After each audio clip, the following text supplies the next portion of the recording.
நம்ம கடைசி காலம் வரைக்கும் நம்ம காரியம் வெற்றியாகணும், போற போக்கு நல்லா இருக்கணும், யாருடைய பார்வையிலையும் அவமானப்பற்றக்கூடாது, எந்த ஒரு கண்ணிய குறைவான நிலையிலும் நம்ம நடத்தப்பற்றக்கூடாது, அல்லாஹ் நம்மை ஒதுக்கி வைக்கிற நிலை வரக்கூடாது. இதற்கு நாம டெய்லி 300 தடவை இஸ்திக்ஃபார் ஓதியணும். என்ன ஓதணும்?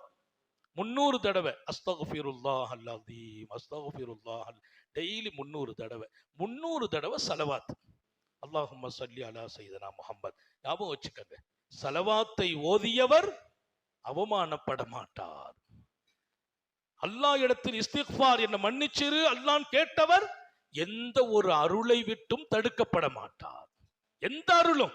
அல்லாஹ் சொல்றான் குர்ஆன்ல, வறுமையா இஸ்திக்ஃபார்ல பின்னால வறுமை போகும். வஸ்தக்பிரு, எங்கட அஸ்தக்ஃபிருல்லாஹ்னு சொல்லு, பாவ மன்னிப்பு கேளு, வறுமையை போக்குறேன். புல்லை இல்ல, புல்லை தருவேன்.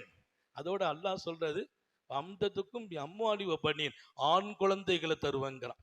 அவனுக்கும் தெரியும் நம்ம மனசு, இவனுக்கு என்னத்தை கொடுத்தாலும் ஆம்பளை பிள்ளை வேணும்னு கேட்பான். அல்லாஹ் சொல்றான், உனக்கு ஆண் மக்களை தருகிறேன். நேற்று நூதனமா இருந்துச்சு, ஒருத்தர் வந்தாரு, துவா செய்யுங்க ஹதரத், நாளைக்கு துவா. என்னப்பா கல்யாணம் ஆகிட்டு குழந்தை உண்டாயிருக்கு, வீட்டுல குழந்தை உண்டாயிருக்காங்க, துவா செய்யுங்க, குழந்தை சரப்பா, அல்ஹம்துலில்லாஹ், பொம்பளை புள்ள பிறக்கணும், துவா செய்யுங்க.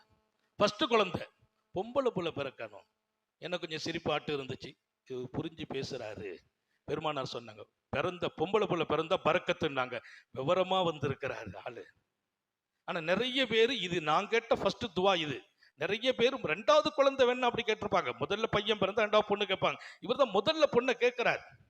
நிறைய பேர் நம்மள்ட்ட சொல்றதெல்லாம், நேத்து கூட துவாவுக்கு வந்திருக்கு, அதெல்லாம் ஆம்பளை குழந்தைக்கு துவா செய்யுங்க தான் கேட்கிறாங்க. பையன் பிறக்கணும், பையன் பிறக்கணும். நான் சொல்றது, அல்லாஹ்ட்ட வந்து டிமாண்ட் வைக்காதீங்க, குழந்தை கொடுன்னு கேளுங்க. அவன்கிட்ட என்ன போய் டிமாண்ட் வைக்கிறது? கொஞ்சம் அதிகமா ரெண்டு குழந்தை பிறந்துட்டு ஆம்பளையா இருக்குது, எல்லாம் ஒரு பொண்ணை கொடு. பெண்ணா இருக்குது, ஒரு ஆணை கொடு. கல்யாணம் முடிச்ச உடனேயே 2 பேரும் ஒன்னா சேரும் போது முசாபா செய்து பொண்ணையும் மாப்பிள்ளையும் அஸ்ஸலாமு அலைக்கும் நல்ல மாதிரியா வாழுங்க, 2 பேரும் கூப்பிட்டு ஹஸ்ரத் ஒரு ஆம்பளை பிறகு துவா செய்யுங்க. அது எதுக்கு? இப்பமே அவனுக்கு நமக்கு எது நல்லதுன்னு தெரிஞ்சு கொடுத்துருவான். அதைத்தான் நம்ம கேட்டா அதனுடைய கஷ்டத்தை கூட நம்ம தான் சந்திக்கணும். ஸல்லல்லாஹு அலைஹி வஸல்லம் கேட்பாங்க, அல்லாஹ்ட்ட கேட்கும் போது அவன் விருப்பத்துல கேளுங்க. அல்லாஹ் இது நல்லது என்றால் கொடுப்பாயாக, இது நல்லது இல்லையா நீனே தடுத்து நிறுத்திது, எனக்கு தெரியாது, நான் கேட்டுக்கிட்டே தான் இருப்பேன். நல்லது இல்லாட்ட என்ன நோட்டி எடுத்துருன்னாங்க ஸல்லல்லாஹு அலைஹி வஸல்லம். அதுல போய் நான் என் கால் வைக்கணும், நீனா என்ன க்ளோஸ் பண்ணிரு, அந்த இடத்துக்கு போகாம.